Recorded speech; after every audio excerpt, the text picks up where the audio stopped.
বিস্তারিত জানাতে ভারতের দিল্লি থেকে যুক্ত হচ্ছেন শিক্ষক ও বিশ্লেষক ডক্টর অয়নজিৎ চক্রবর্তী। সরাসরি যাচ্ছি তার কাছে। ডক্টর অয়নজিৎ, আপনাকে স্বাগত জানাই। ডক্টর অয়নজিৎ, ভারতের মাটিতে আজকে যেটি হয়ে গেল সেটি আসলে খুবই অভূতপূর্ব, এবং যে ককরোচ জনতা পার্টি সামনে এলো সেটি কি আসলে রাজনৈতিক সংকটে যে কোনো মূল্যে টিকে থাকাই তাদের উদ্দেশ্য, নাকি নির্দিষ্ট কোনো জনকল্যাণমূলক ইশতেহার তাদের আছে আসলে? আমার মনে হয়, দেখুন, ককরোচ জনতা পার্টি মূলত সোশ্যাল মিডিয়াকে কেন্দ্র করেই গড়ে ওঠা একটা একটা ব্যঙ্গাত্মক এবং প্রতিবাদী মঞ্চ। এই অবস্থাতে যেটা আমার প্রকৃতিভাবে মনে হচ্ছে, এটা খুব বেশি, এরা রাজনৈতিকভাবেই একটা মাধ্যম গড়ার চেষ্টা করছে এবং সেইভাবেই আগাবার প্ল্যানটা করছে।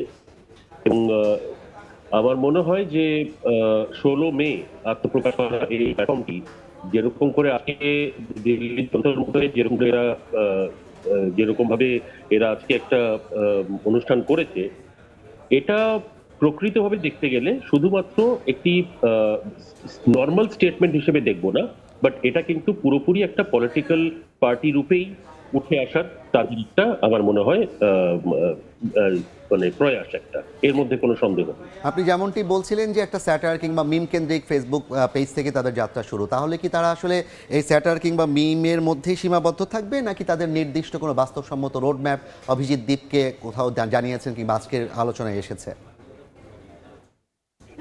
না, দেখুন, উনি বেসিক্যালি এটা শুরু যেহেতু একটা প্রতিবাদী মঞ্চ হিসেবে, আমার মনে হয় যে এটা আগিয়ে গিয়ে, কারণ এইভাবেই জিনিসটা পুরো প্ল্যান করা। কিন্তু আমার এটার মধ্যে দুটি জিনিস আমি ধরে তুলতে চাই। এক নম্বর, আহ, অভিজিতের যেটা ব্যাকগ্রাউন্ড সেই হিসেবে যদি আমি যাই, তাহলে এই জিনিসটা স্থাপনা করলো সেই ইউএসএ বসে, ভারতের মাটিতে বসে, ভারতের একটা রাজনৈতিক পার্টি যতক্ষণ না হচ্ছে, বাইরে বিদেশে বসে, আজকে আমি আলাস্কাতে বসে একটা ভারতের একটা পলিটিক্যাল পার্টি গড়ে দিলাম, এরকম করে তো হয় না।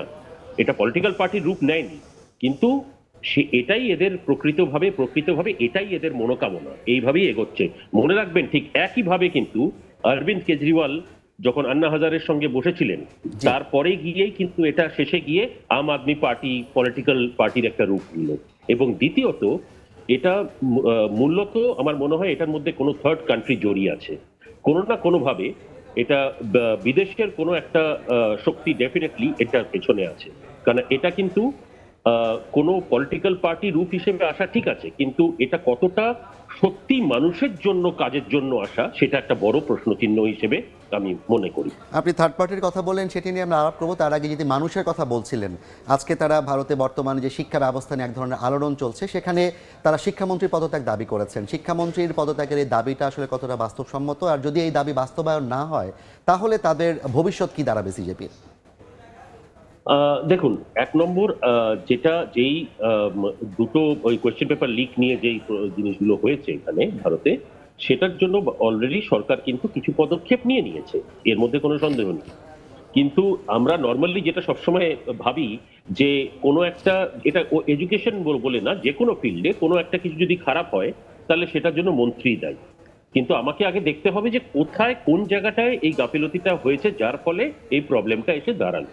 সুতরাং, এবং যার যার জন্য প্রবলেমটা হলো, তাকেই আসল সাজাটা দেওয়া উচিত। এবং আমার মনে হয় ভারত সরকার সেইভাবে এগোচ্ছে। তবে এটা আমার মনে হয় না কোনোভাবেও এই ধরনের মুভমেন্ট বা এই ধরনের কোনো একটা প্রতিবাদী মঞ্চ, ব্যঙ্গাত্মক প্রতিবাদী মঞ্চ কোনোভাবেই সফল হতে পারবে। এটা শুধুমাত্র, হ্যাঁ, এটা ঠিক যে সরকারের তরফে, কারণ না হলে আজকে এরা এটা করতেও পারতো না। আজকে যে যন্তর মন্তরের পারমিশন নিয়ে করছে এরা, এটাও সরকারই পারমিশন দিয়েছে। সুতরাং ঠিক আছে, তাদের মতামত তারা বিক্রি করছে, তার মধ্যে কোনো অসুবিধে নেই। কিন্তু আমার মনে হয় না এটাতে সরকারের কোনো প্রবলেম। আপনি বলছিলেন যে থার্ড পার্টি যুক্ত হতে পারে এবং বিদেশে বসে রাজনৈতিক দল গঠনের একটা প্রচেষ্টার কথা আপনি জানাচ্ছিলেন। আমরা আজকে দেখলাম আম আদমি পার্টি সহ বেশ কিছু দলের ব্যাপারে আলোচনা হচ্ছিল, তারাও যুক্ত হতে পারে। মূলধারার যে রাজনৈতিক দলগুলো, তারা কি সিজেপির সাথে যুক্ত হওয়ার কোনো সম্ভাবনা কিংবা সুযোগ আপনি দেখছেন কিনা? না, আমার মনে হয় না কোনো ধরনের কোনো সুযোগ। মূল ভারতের রাজনৈতিক স্তরে যারা যে পার্টিগুলো আছে, আমার মনে হয় না কেউ এটার মধ্যে কোনোভাবেও জয়েন করবে। হ্যাঁ, দু একটা অপোজিশন পার্টির থেকে হয়তো সাপোর্ট আসলেও আসতে পারে, কিন্তু সেটার এখনো কোনো সামনে আসেনি কিছু। এটা কি সরকার বিরোধী আন্দোলনের দিকে রূপ নিতে পারে? আমি ঠিক সরকার বিরোধী এই মুহূর্তে বলবো না, তবে হ্যাঁ, যেটা ওরা চাইছে সেটা হচ্ছে এই মুহূর্তে এই এডুকেশনের এই যেই প্রবলেমটা হয়েছে সেটাতে মন্ত্রীর পদত্যাগ চাইছে। কিন্তু আমার মনে হয় যে এই ইস্যুটা শুধুমাত্র তাদের ইস্যু নয়।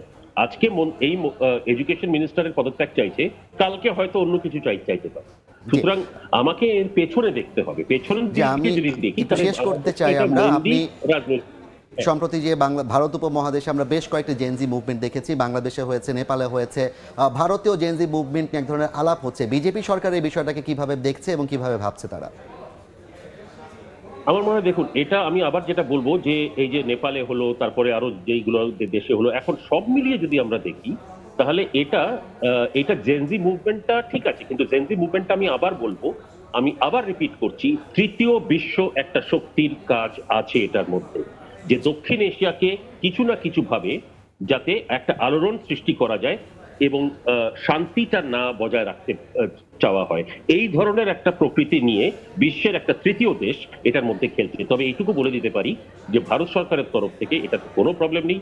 এই ধরনের জিনিসে আমরা একটা ডেমোক্রেটিক ওয়েতে বাস করি এবং আমার মনে হয় যে এটাতে এর আগেও দু একটা ঘটনা এরকম ঘটেছে, কিন্তু এটা নিয়ে কখনো কোনো বড় কোনো গভর্নমেন্টের কোনো অসুবিধা হবে বলে আমি একেবারেই মনে করি। জি, অনেক ধন্যবাদ জানাচ্ছি ডক্টর রাজিদ আপনাকে। আপনার সাথে আমরা পরবর্তীতে আবার যুক্ত হব। আমাদের সঙ্গে যুক্ত ছিলেন ডক্টর অয়নজিৎ চক্রবর্তী। তিনি জানাচ্ছিলেন ভারতে যে সিজেপি অর্থাৎ ককরোচ জনতা পার্টির আজকের যে মুভমেন্ট সে বিষয়ে বিস্তারিত।